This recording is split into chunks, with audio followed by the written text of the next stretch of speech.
I want to open it out again to a sort of wider topic, which is, you mentioned the Loon balloon project earlier, and Google has a range of access initiatives. Talk us through those, because I think those again will have some impact on access.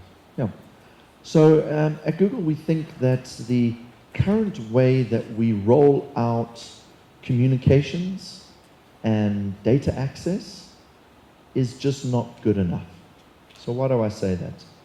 So it's taken us 20 years as a communications or telecommunications industry to get 2.1 billion people online. Now there's still 5 billion people who are not connected. Now how are we going to get another 5 billion people connected? Is it going to take us another 20 years to do that? Now how important is it that these 5 billion people come online? Because, well, let me give you an idea of how important it is that we're suffering from something called a digital divide. Now, in the past, we used to have a divide between rich and poor, and that's appalling. The rich get richer, the poor get poorer. But we're in an even worse state with the digital divide. The digital divide is all about knowledge and access to markets. So, digital divide actually accelerates the rich and the poor divide. So, as people who do not have access to this knowledge, to this content, to these learnings, to the business ecosystems that the 2.1 billion have, they're just going to fall further and further behind. So we need to get them connected even quicker, in under 20 years. So we're looking at this problem and we're saying, how do we shake up a market? Now, in the US, we have something called fibre, where we've gone into the US market and we've said, ISPs, we know you can do 1 gigabit per second. Guys, in South Africa, on average, we get 1 megabit. 1 gigabit is 1,000 megabits per second. I'm going to download a DVD now. I'm going to download another DVD's just been downloaded. This is awesome for the film industry because this is you guys making money every gigabit per second essentially. So we're saying we know it's there. So we open up a couple of cities. Now every city we attempt to come into the space, all the ISPs instantly turn on a gigabit per second. And they charge $30 unlimited usage. Now that's internet connectivity. So that same team is going into Africa and into emerging markets saying, how do we get the next 5 billion people online? TV white space. Everyone's heard about digital TV. And the reason why we're all moving to digital TV is to free up the bandwidth so we can get proper LTE, which is high broadband, 100 megs per second. But it's a nightmare.